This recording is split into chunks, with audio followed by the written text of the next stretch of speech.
जय हिंद प्यारे साथियों। क्लास 12th बायोलॉजी के सेकेंड वीडियो में आप सभी का स्वागत है, यानी पार्ट 2 वीडियो। तो हमने इसके पहले जो वीडियो बनाया था उसमें आपको जनन किसे कहते हैं, जनन का उद्देश्य क्या है और जनन के मतलब आयु कितनी होती है, जीवों के आयु कितनी होती है, जो जीव जंतु होते हैं उनकी आयु कितनी होती है, उनके बारे में बताया था। जनन के प्रकार, तो जनन के 3 प्रकार बताए थे हमने, कायिक या वर्धी जनन, लैंगिक या अलैंगिक जनन। तो हम यहाँ पर कायिक जनन या लैंगिक जनन के बारे में कायिक जनन के बारे में यहाँ पर हम आपको बताए थे और यहाँ पर हम आपको प्रकार बताना भूल गए थे। तो कायिक जनन के प्रकार हमने कहा था, इसको हम नेक्स्ट वीडियो में बताएंगे। तो पहला है प्राकृतिक कायिक जनक और दूसरा है कृत्रिम कायिक जनक। तो चलिए शुरू करते हैं हम। एक बार वीडियो को शेयर जरूर कर दीजिए अपने दोस्तों के साथ। तो यहाँ पर दिया गया है पहला, प्राकृतिक कायिक जनन यानी नेचुरल वेजिटेबल रिप्रोडक्शन कैसे होता है, यहाँ पर बताया गया है। तो अभी आगे आपको बहुत कुछ मिलेगा देखने को, पूरा एकदम सिंपल भाषा में है। जो भी यानी जनन चैप्टर से रिलेटेड जितने भी क्वेश्चन आएंगे सब इसी में से आएंगे। यदि आप इसको पढ़ते हैं तो आप आसानी से एग्ज़ाम को क्लियर कर सकते हैं। तो प्राकृतिक कायिक जनन में स्वतः ही पौधे का रूपांतरित भाग या कायिक प्रवर्धन अंकुरित होकर नए पौधों को जन्म देता है। प्राकृतिक कायिक जनन की विधियाँ निम्न है। यह जनन प्राकृतिक कायिक जनन की परिभाषा हो गई। अब यहाँ पर जो प्राकृतिक कायिक जनन है उसके क्या है, विभिन्न क्या है विधियाँ हैं। कौन कौन सी विधियाँ हैं? पहला है हमारा जड़ों द्वारा कायिक जनन। क्या है? जड़ों द्वारा कायिक जनन यानी रूट, इंग्लिश में इसे रूट कहते हैं, रूट।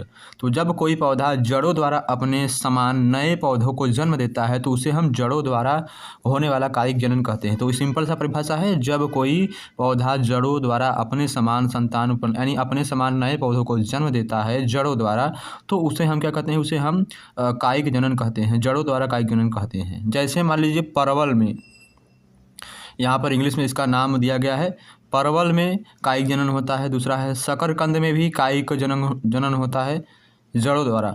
सतावर के पौधों में कायिक जनन होता है जड़ों द्वारा। अब दूसरा हमारा क्या दिया गया है, तनों द्वारा होने वाला कायिक जनन।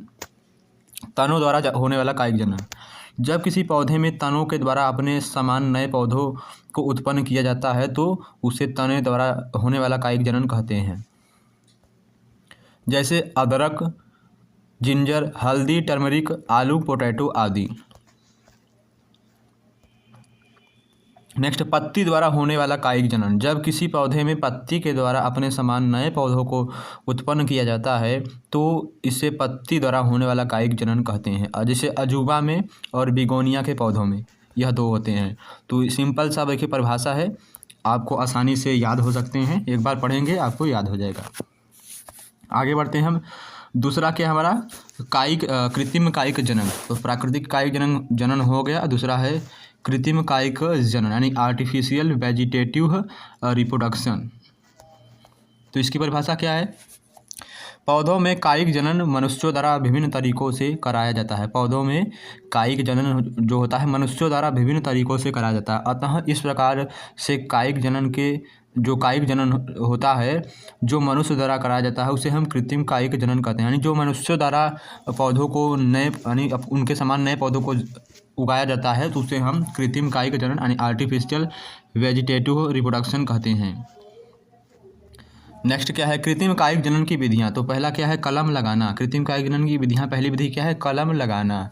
तो इस प्रक्रिया में पौधे की छोटी छोटी टहनियों को काट लिया जाता है, परंतु इस बात का ध्यान रखना होता है कि इन कटी हुई टहनियों पर कच्छस्य कलिका होना अनिवार्य है। यानी कि जैसे ये मान लीजिए एक पेड़ है, अब यहाँ से एक यानी कि इसका शाखा होना अनिवार्य है, छोटा सा होता है। आप गुलाब के पौधों में देखेंगे छोटे छोटे ऐसे निकले रहते हैं, तो उनका होना अनिवार्य है, नहीं तो आप जो काट के लगाएंगे तो वो नहीं होगा, सूख जाएगा। तो कच्छक कलिका का होना अनिवार्य है, क्योंकि कच्छक कलिका से ही नए पौधे का निर्माण होता है। यह टहनी ही कलम कहलाती है। यहाँ से कलम की परिभाषा हो गई। अब दिया है, इन कटे हुए टहनियों को मृदा में आधा घोप दिया जाता है। मृदा यानी मिट्टी में आधा लगा दिया जाता है, जिससे कुछ समय पश्चात नया पौधा विकसित होता है। कलम लगाने की प्रक्रिया कई पौधों में की जा सकती है, जैसे गुलाब में, गुड़हल के फूल में, अंगूर में और नींबू के फूल में, इसमें कलम लगाते हैं। दूसरा क्या है, दाब लगाना। इस प्रक्रिया में मात्र पौधे से तने की शाखा को मृदा में इस प्रकार से गाड़ दिया जाता है। इस प्रक्रिया में मात्र पौधों से यानी मात्र पौधों के तनों की जो शाखा होती है उसको मृदा में इस प्रकार गाड़ दिया जाता है कि इसका अग्र भाग वायु में होता है। दबे हुए भाग से कुछ समय पश्चात जड़ें निकलती हैं। इस तने या भाग को मात्र पौधों से अलग कर दिया जाता है और इसे स्वतंत्र पौधों के रूप में विकसित होने के लिए छोड़ दिया जाता है। यह प्रक्रिया अंगूर में होती है, स्ट्रॉबेरी में होती है और जैसे पौधों में अपनाई जाती है। आगे बढ़ते हैं हम। आगे जो विधि है हमारी क्या है, रोपण विधि है। क्या है, रोपण विधि। इस विधि द्वारा पौधे की उत्तम या उच्च किस्म की विकसित की जा सकती है। उत्तम और उच्च किस्म की पौधे को विकसित किया जा सकता है। इसमें एक ही जाति के अच्छे किस्म वाले पौधे के कलम को दूसरे सामान्य या निम्न किस्म वाले पौधों के कलम यानी के स्कंद पर लगा दिया जाता है। कलम किस्म दिया है उच्च दिया है, कलम उच्च किस्म के पौधों की तथा स्कंद निम्न किस्म के पौधों की है। कलम जो है वह उच्च किस्म के पौधों की तथा स्कंद निम्न किस्म के पौधों की है। इन दोनों पौधों को पट्टी से इस प्रकार जोड़ा जाता है कि दोनों एक ही पौधे के रूप में विकसित होते हैं। इस प्रक्रिया को ही रोपण कहते हैं और लगभग 4 से 5 सप्ताह भी के बाद उस जोड़ वाले स्थान से उस पट्टी को हटा दिया जाता है और इस प्रकार से प्राप्त पौधे जिसकी जड़ें तो स्कंद की होंगी परंतु उसका मुख्य तना फल फूल आदि उच्च किस्म वाले पौधे यानी कलम की होती है। यदि विधि आम में होती है, नींबू में होती है, सेब में होती है आदि में अपनाई जाती है। यह है गूंठी बांधना। तो यह दाब लगाने की विधि का ही परिवर्तित रूप है, यानी दूसरा रूप है। दाब लगाने की विधि का परिवर्तित दूसरा रूप है। इस विधि का उपयोग वृक्षों की अधिक ऊंचाई पर स्थित शाखाओं पर किया जाता है। यहाँ पर जो है दाब विधि का उपयोग नहीं हो पाता है। इसमें वृक्ष की एक स्वस्थ जो एकदम अच्छा पौधा रहता है, वृक्ष की स्वस्थ शाखा यानी वृक्ष की स्वस्थ शाखा के बीच चाकू द्वारा छाल हटा देते हैं और कटे हुए भाग पर गीली मिट्टी लपेटकर मोटे कपड़े या टाट द्वारा बांध देते हैं। इसे गूटी कहते हैं। कुछ दिनों पश्चात कटे भाग से अपस्थानिक जड़ें निकलती हैं। पर्याप्त जड़ें निकलने पर जड़ के पीछे से शाखा को काटकर अलग कर दिया जाता है और यह शाखा वृद्धि करने के एक नया पौधा बनाती है। लीची जैसे लीची का हो गया, नींबू का हो गया आदि में यह विधि अपनाई जाती है। चलिए आगे देखते हैं। हम देख सकते हैं यहाँ पर देखिए कलम लगाना। तो कलम लगाना यहाँ पर देखिए कैसे लगा सकते हैं। कलम को देखिए हम इस प्रकार से यहाँ पर जो छोटी छोटी गुठियाँ निकली हैं यानी कसकी है कलम, यहाँ इसको हम कसकी है कलम कहते हैं। इस प्रकार से होता है। इस प्रकार से गुलाब के पौधे में हम लगा सकते हैं। तो यहाँ पर जो नया पौधा यहाँ से जो छोटे छोटे हैं यहाँ से नया पौधा उगेगा। और बगल में क्या है, दाब लगाना है, यानी दाब लगाने की प्रक्रिया देखिए यहाँ पर। इस तरह से दाब लगाकर हम नए पौधों को जन्म दे सकते हैं। इस तरह से यहाँ पर चित्र दिया गया है। रोपण, रोपण कैसे किया जाता है देखिए यहाँ पर। रोपण सबसे पहले कलम दिया है, फिर स्कंद दिया गया है। फिर इस तरह से इस प्रकार हम कलम को काटेंगे कि स्कंद में फिट हो जाए। फिर इसको हम पट्टी से बांध देंगे। फिर यहाँ से पेड़ यहाँ पर जो स्कंद होगा यानी जड़ जो होगी स्कंद का होगा और कलम जो फल का होगा। तो यहाँ से फल का निर्माण होता है। और गूठी बांधना, गूठी बांधना यहाँ पर देख सकते हैं कैसे हुआ है। तो इस यहाँ पर एक पेड़ है यानी पेड़ की डाल है, उसको छील के यहाँ पर उस पर मिट्टी से लपेट के उसको अच्छे से बांध दिया। फिर यहाँ पर कुछ दिनों बाद देख सकते हैं यहाँ पर पौधे यानी पत्तियाँ निकलना शुरू हो गई हैं। चित्र देख सकते हैं आप। चलिए आगे बढ़ते हैं। हम आगे हमारा दूसरा है लैंगिक जनन के बारे में अलैंगिक जनन के बारे में बात करेंगे। क्या है, आगे हम अलैंगिक जनन के बारे में बात करेंगे। तो यहाँ पर सेक्सुअल रिप्रोडक्शन के बारे में बात करेंगे। तो यहाँ पर दिया गया है पहला अलैंगिक जनन। इसकी परिभाषा क्या है, अलैंगिक जनन की प्रक्रिया से उत्पन्न संतान एकदम अपने जनक यानी माता पिता के समान होते हैं। अलैंगिक जनन की प्रक्रिया से उत्पन्न संतान यानी जो बच्चे होते हैं एकदम यानी हुबहू अपने जनक यानी माता पिता के समान होते हैं, अर्थात अपने जनक का क्लोन कॉपी यानी टू कॉपी होते हैं। इसलिए अलैंगिक जनन को एकल जीव जनन भी कहते हैं। क्या है, अलैंगिक जनन को एकल जीव जनन भी कहते हैं। अब दूसरा हमारा क्या है, अलैंगिक जनन की विधियाँ कौन कौन सी विधियाँ हैं। तो अगर अलैंगिक जनन की कौन कौन सी विधियाँ हैं तो यहाँ पर दिया गया है द्विविखंडन यानी बाइनरी फिक्शन, द्विविखंडन। दूसरा है बीजांडु बीजाणु जनन, तीसरा क्या है मुकुलन द्वारा, चौथा क्या है कलिका द्वारा, और पांचवा क्या है खंडी भवन के द्वारा, और छठवां क्या है पुनरुद्ध भवन। तो यहाँ पर सबसे पहले हम बात करेंगे द्विविखंडन या द्विविभाजन यानी बाइनरी फिशन के बारे में। इस विधि में प्रायः जनन के समय जनक का शरीर दो बराबर भागों में समसूत्री विभाजन द्वारा बांटकर दो नए संतति जीव का निर्माण करता है। इसी को द्विविभाजन द्वारा अलैंगिक जनन कहते हैं। यह प्रायः एक कोशिकीय जीवों में होता है, जैसे अमीबा में और यूग्लिना में होता है। अमीबा और यूग्लिना में क्या होता है द्विविखंडन होता है। चलिए आगे बढ़ते हैं। आगे हमारा प्रश्न क्या दिया गया है, आज शायद हो सकता है आपका यह चैप्टर समाप्त हो जाए। यहाँ पर बीजाणु द्वारा बीजाणु जनन क्या दिया गया है, बीजाणु जनन। इस विधि द्वारा क्या दिया है, बीजाणु जनन। इस विधि द्वारा जनन के समय जीवों की कोशिका में या बाह्य भाग पर एक कोशिकीय पतली भित्ति यानी आवरण होता है। पतली भित्ति को हम आवरण कहते हैं। आवरण युक्त संरचना का निर्माण होता है जिसे बीजाणु कहते हैं। यह बीजाणु कुछ समय बाद जनक कोशिका या पौधे से अलग होकर विभिन्न स्थानों पर फैलकर नए जीव का निर्माण करते हैं। इसे ही बीजाणु जनन कहते हैं। जैसे दिया है क्लेविडोमोनास शैवाल यानी शैवाल में होते हैं, और पेनिसिलियम कवक यानी कवक में और शैवाल में यह क्या होते हैं, बीजाणु होते हैं। जनन शैवाल और कवक में बीजाणु जनन होते हैं। आगे बढ़ते हैं मुकुलन द्वारा। आगे हमारा क्या है मुकुलन यानी बडिंग के द्वारा। इस प्रकार का विभाजन ईस्ट यानी खमीर में पाया जाता है। ईस्ट का मतलब खमीर होता है। इस प्रकार का विभाजन ईस्ट में पाया जाता है। इस विधि में ईस्ट कोशिका में बाह्य भाग पर जनन के समय सूक्ष्म गोलाकार कई संरचनाएं बनती हैं। सूक्ष्म यानी छोटे छोटे कई संरचनाएं, सूक्ष्म का मतलब होता है छोटा होता है, तो उसमें छोटे छोटे गोलाकार में कई संरचनाएं बनती हैं, आकृति बनती हैं, जिसे मुकुलन कहते हैं। यहाँ तो मुकुलन की परिभाषा हो गई। यही मुकुलन बड यानी ईस्ट से अलग होकर अनुकूलन समय आने पर एक नए ईस्ट में बदल जाते हैं। आगे बढ़ते हैं हम।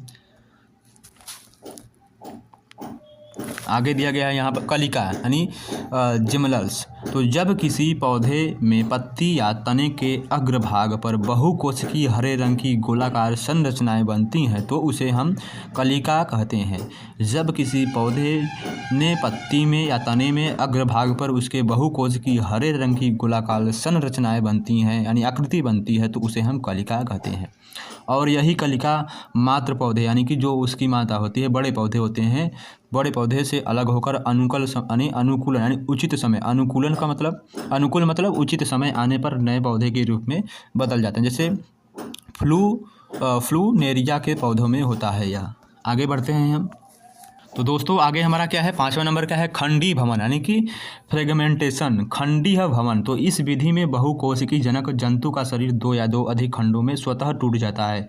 इस विधि में बहुकोशिकीय जनक यानी जो बहुकोशिकीय जनक यानी माता पिता होते हैं, जंतु का शरीर दो या दो से अधिक खंडों में स्वतः टूट जाता है और प्रत्येक खंड अनुकूल समय आने पर, उचित समय आने पर एक नए पौधे या जीव में बदल जाते हैं। जैसे स्पाइरोगोरस क्या है, स्पाइरोगायरा शैवाल और यूलोथिक्स यानी शैवाल, स्पाइरोगायरा शैवाल और यूलोथिक्स शैवाल, ये दोनों होते हैं। यह यानी खंडी भवन इन्हीं दोनों शैवाल में होता है। और दूसरा दिया गया है पुनरुद्ध भवन। क्या है पुनरुद्ध भवन? कुछ जीवों में पुनरुद्ध भवन की 6वां नंबर है। कुछ जीवों में पुनरुद्ध भवन की असीमित क्षमता पाई जाती है, यानी असीम क्षमता पाई जाती है, असीम क्षमता पाई जाती है। जैसे प्लेनेरिया, स्पंज, हाइड्रा व अमीबा। यदि इन जीवों का शरीर कई टुकड़ों में विभाजित कर दिया जाए और वे प्रत्येक टुकड़े जिसमें केंद्रक का अंश उपस्थित होता है, वे टुकड़े पुनः विभाजन द्वारा पूर्ण शरीर का निर्माण कर सकते हैं। इसी प्रक्रिया को पुनरुद्ध भवन कहा जाता है। क्या कहा जाता है? पुनरुद्ध भवन, जैसे छिपकली में होता है। अलैंगिक जनन के लाभ यानी इसके लाभ क्या हैं? तो पहला क्या है, इस विधि के द्वारा, यहाँ पहला लाभ है, पॉइंट है, इस विधि के द्वारा उत्पन्न संतान अनुवांशिकी व आकारिकी में जनक के समान होते हैं, यानी कि अपने माता पिता के ही समान होते हैं। इस विधि में, इस विधि द्वारा उत्पन्न संतान में गुणसूत्रों की संख्या जनक के गुणसूत्रों की संख्या के समान होती है, यानी कि इस विधि में जो संतान होगा उसके गुणसूत्र और जो उसके माता पिता होंगे उनके गुणसूत्र क्या होंगे? समान होंगे। आगे बढ़ते हैं हम। आगे हमारा प्रश्न है मतलब आगे का टॉपिक है तीसरा प्रश्न, तीसरा नंबर है, इसमें जनक के लिए केवल एक ही जीव की आवश्यकता होती है, यानी कि इसमें जनन के लिए केवल एक ही जीव की आवश्यकता होती है। दूसरा क्या है, चौथा क्या है, इसमें युग्मक जनन निषेचन आदि की आवश्यकता नहीं होती है। इसमें युग्मक जनन निषेचन की आवश्यकता नहीं होती है। अब यहाँ पर हानियाँ, अलैंगिक जनन की हानियाँ क्या हैं, यहाँ पर दिया गया है। इस विधि द्वारा नई प्रजाति का विकास नहीं होता है और इसमें अर्धसूत्री विभाजन नहीं होता है। तीसरा क्या दिया है, इसमें उत्पन्न संतान में किसी नए गुण का विकास नहीं होता है। चौथा है, इस विधि द्वारा उत्पन्न संतान दुर्बल होते हैं, यानी कमज़ोर होते हैं। इस विधि अलैंगिक जनन के द्वारा जितने भी संतान उत्पन्न होते हैं वो क्या है, दुर्बल होते हैं, यानी कमज़ोर होते हैं।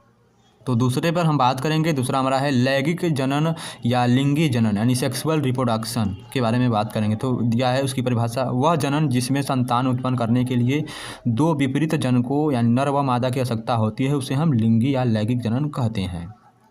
जिसमें यानी दो विपरीत जनक यानी माता पिता की आवश्यकता होती है, यानी गर्ल्स एंड बॉय समझ सकते हैं, तो उनकी आवश्यकता होती है, उसे हम लिंगी जनन या लैंगिक जनन कहते हैं।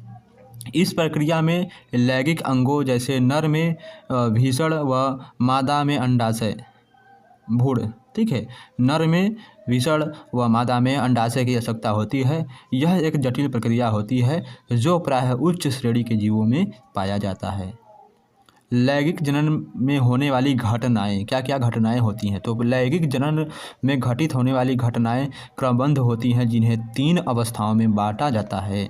लैंगिक जनन में जो होने वाली घटनाएं वह 3 अवस्थाओं में होती हैं। पहला निषेचन पूर्व घटना, फिर तीसरा है निषेचन, फिर निषेचन के बाद घटना। तो पहले हम बात करेंगे निषेचन पूर्व यानी निषेचन के पहले की घटना के बारे में बात करेंगे। तो लैंगिक जनन में नर व मादा युग्मों के मिलने से पहले, लैंगिक जनन में नर व मादा के युग्मों के मिलने से पहले होने वाली घटनाओं को निषेचन से पूर्व होने वाली घटनाएं कहते हैं। यानी कि नर व मादा युग्मों के मिलने से पहले जो होने वाली घटनाएं होती हैं उसे हम निषेचन से पूर्व होने वाली घटनाएं कहते हैं, जो इस प्रकार हैं। पहला क्या है हमारा, युग्म जनन। दूसरा क्या है, युग्मक स्थानांतरण। और यहाँ पर पहला दिया है युग्म जनन के बारे में बताया है। पहला है युग्मक जनन। तो युग्मक जनन की प्रक्रिया में नर जननांग में नर युग्म का निर्माण होता है। युग्मक जनन की प्रक्रिया में नर जननांग में नर युग्म का यानी निर्माण होता है तथा मादा जननांग में मादा युग्म का निर्माण होता है।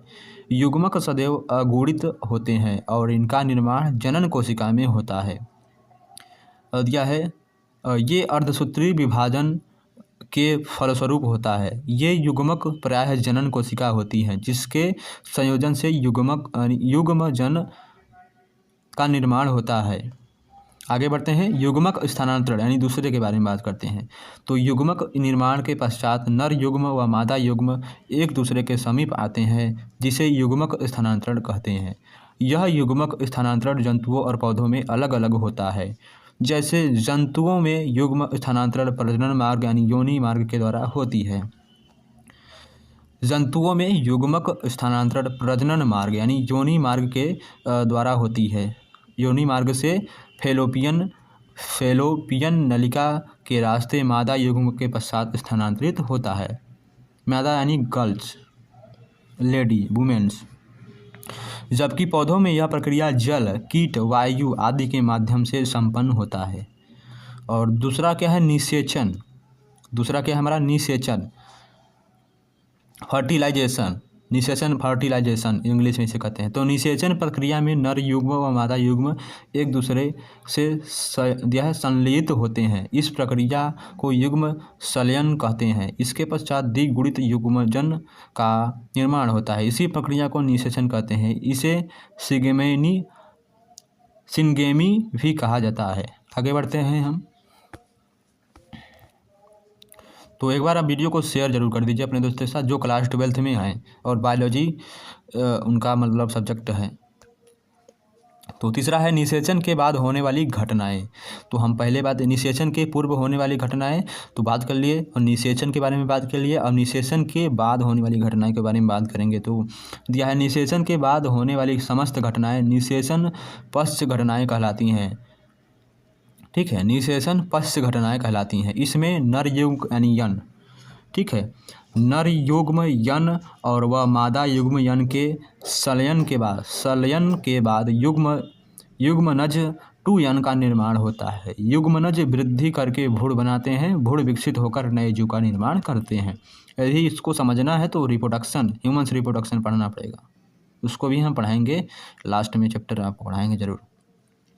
तो यहाँ पर दिया है नर युग्म यन और मादा युग्म यन, निषेचन हुआ इन दोनों के बीच तो युग्मनज 2 यन हो गया, तो भ्रूण फिर नया जीव हो गया। अब क्या दिया गया है, दिया है भ्रूणोद्भव यानी भ्रूण का विकास। भ्रूण का विकास कैसे होता है, यहाँ पर देखिए, निषेचन के बाद युग्मनज से 2 यन भ्रूण का विकास होता है। जैसे भ्रूण का विकास यानी इसे भ्रूण का विकास कहते हैं, भ्रूणोद्भव कहते हैं। इस प्रक्रिया में यह युग्मनज 2 यन बार बार समसूत्री विभाजन करके कई कोशिका बनाती है। फिर यही कोशिकाएं क्या बनाती हैं, ऊतक बनाती हैं, ऊतक।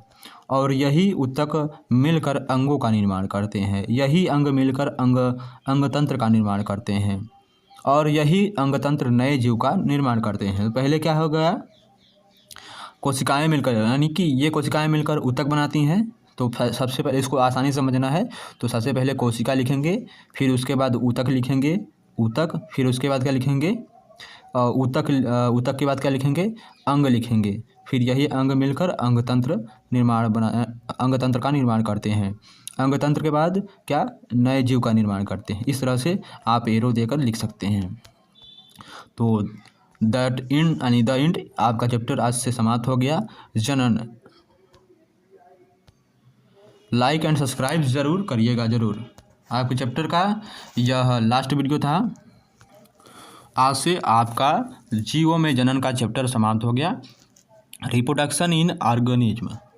अब इसके बाद आपको जो प्रश्न आते हैं, इसमें किस तरह के प्रश्न बनते हैं, और जो MCQ यानी टिक वाला भी 15-20 नंबर या 25-30 नंबर का आपका MCQ क्वेश्चन रहता है। और जो भी होते हैं दीर्घ, अति लघु उत्तरी का तो आंसर आपको बताया जाएगा। बाकी दीर्घ और जो लघु होते हैं उनका आंसर आपको खुद लिखना पड़ेगा।